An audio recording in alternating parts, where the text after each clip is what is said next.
Assalamualaikum warahmatullahi wabarakatuh. Saya Mustana. Dalam video ini saya akan menjelaskan hal-hal penting terkait dengan hukuman dalam fikih jinayah. Berikut penjelasannya. Terkait masalah hukuman, pada pembahasan ini kita akan membahas 3 bagian. Yang pertama, pengertian dan dasar hukum-hukuman. Yang kedua, tujuan pelaksanaan hukuman. Dan yang ketiga, syarat pelaksanaan hukuman. Pengertian dan dasar hukum-hukuman.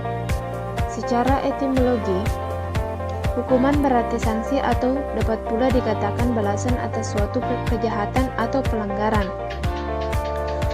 Hukuman dalam bahasa Arab disebut dengan uqubah. Sementara secara terminologi, hukuman adalah pembalasan yang ditetapkan untuk memelihara kepentingan masyarakat karena adanya pelanggaran atas ketentuan-ketentuan syara. Dalam KBBI atau Kamus Besar Bahasa Indonesia, hukuman adalah siksa dan sebagainya yang dikenakan kepada orang yang melanggar undang-undang dan lain sebagainya. Selanjutnya dalam Ensiklopedia Indonesia disebutkan bahwa hukuman adalah sanksi yang diatur dengan undang-undang atau reglemen terhadap pelanggaran-pelanggaran norma hukum tertentu. Nah, dari beberapa definisi tersebut dapat kita kesimpulkan bahwa hukuman atau pidana adalah suatu penderitaan atau nestapa atau akibat-akibat lain yang tidak menyenangkan yang diberikan dengan sengaja oleh badan yang berwenang kepada seorang yang cakap menurut hukum yang telah melakukan perbuatan atau peristiwa pidana dengan tujuan untuk memelihara ketertiban dan kepentingan masyarakat sekaligus juga untuk melindungi kepentingan individu.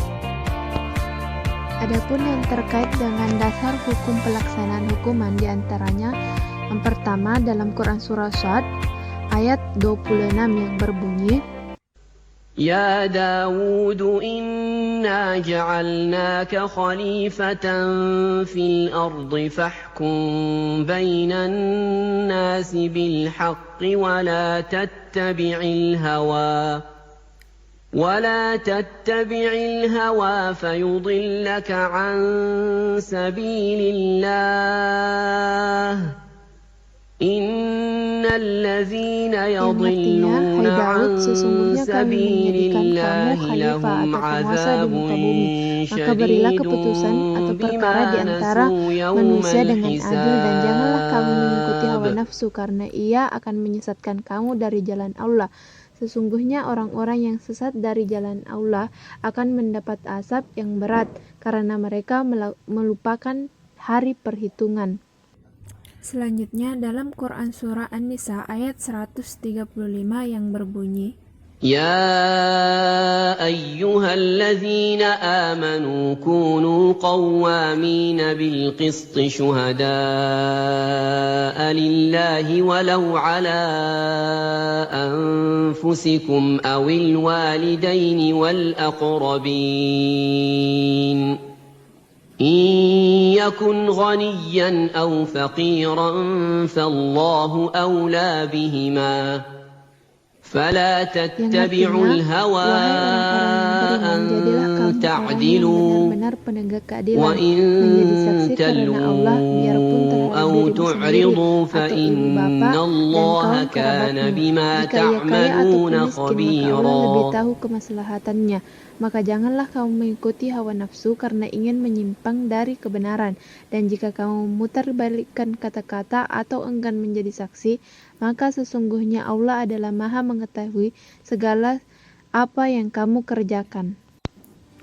Rasulullah SAW juga bersabda, yang artinya dari Ibnu Buraidah dari ayahnya, sesungguhnya Rasulullah SAW bersabda, qadi atau hakim-hakim itu ada 3 golongan, 2 golongan di neraka dan 1 golongan di surga.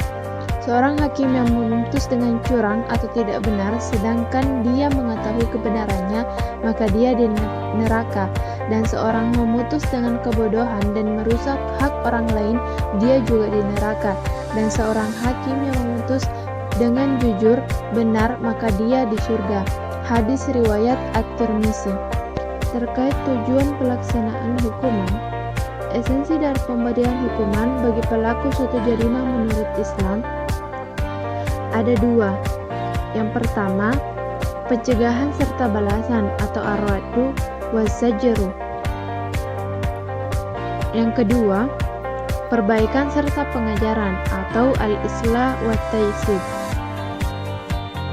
Dengan tujuan tersebut, pelaku jarima terpidana tidak mengulangi perbuatan jeleknya. Di samping itu, juga merupakan tindakan preventif bagi orang lain untuk tidak melakukan hal yang sama. Selain mencegah dan menakuti, syariat Islam tidak lupa memberikan perhatian terhadap pelaku jarima terpidana, karena hukuman atau sanksi juga bertujuan mengusahakan kebaikan dan pengajaran bagi pelaku jarima. Selain itu juga diharapkan dengan adanya hukuman ini dapat membentuk masyarakat yang baik dan yang dikuasai oleh rasa saling menghormati dan mencintai antara sesama anggotanya dengan mengetahui batas-batas hak dan kewajiban masing-masing. Dalam aplikasinya, hukum dapat dijabarkan menjadi beberapa tujuan. Yang pertama, untuk memelihara masyarakat prevensi umum. Artinya, hukuman dapat menyelamatkan masyarakat dari perbuatannya. Pelaku sendiri sebenarnya bagian dari masyarakat, tetapi demi kebaikan masyarakat yang banyak, maka kepentingan perseorangan dapat dikorbankan. Yang kedua, sebagai upaya pencegahan atau preventif. Artinya, apabila seorang melakukan tindak pidana, dia akan menerima balasan yang sesuai dengan perbuatannya. Yang diharapkan pelaku menjadi jerah karena rasa sakit dan penderitaan lainnya, sehingga ia tidak akan mengulangi perbuatan yang sama di masa yang akan datang. Yang ketiga, sebagai upaya pendidikan dan pengajaran atau ta'bid dan tahsib. Hukuman bagi pelaku pada dasarnya juga sebagai upaya untuk mendidiknya agar menjadi orang yang lebih baik dan anggota masyarakat yang lebih baik pula.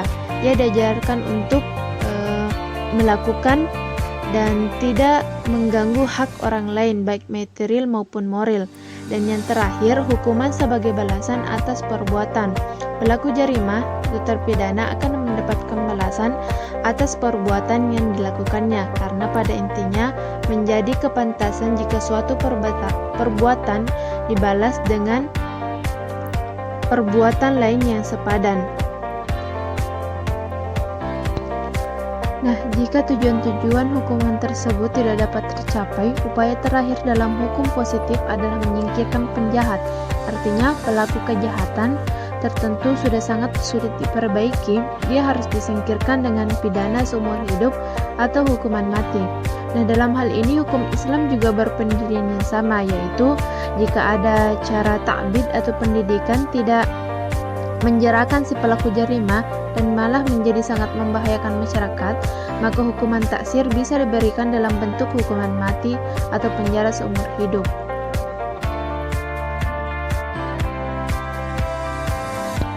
Syarat pelaksanaan hukuman berkaitan dengan pemberian hukuman. Hukuman itu sendiri harus memiliki syarat-syarat sebagai bentuk adanya hukum itu sendiri. Dengan kata lain, agar hukuman itu dapat diakui keberadaannya oleh masyarakat.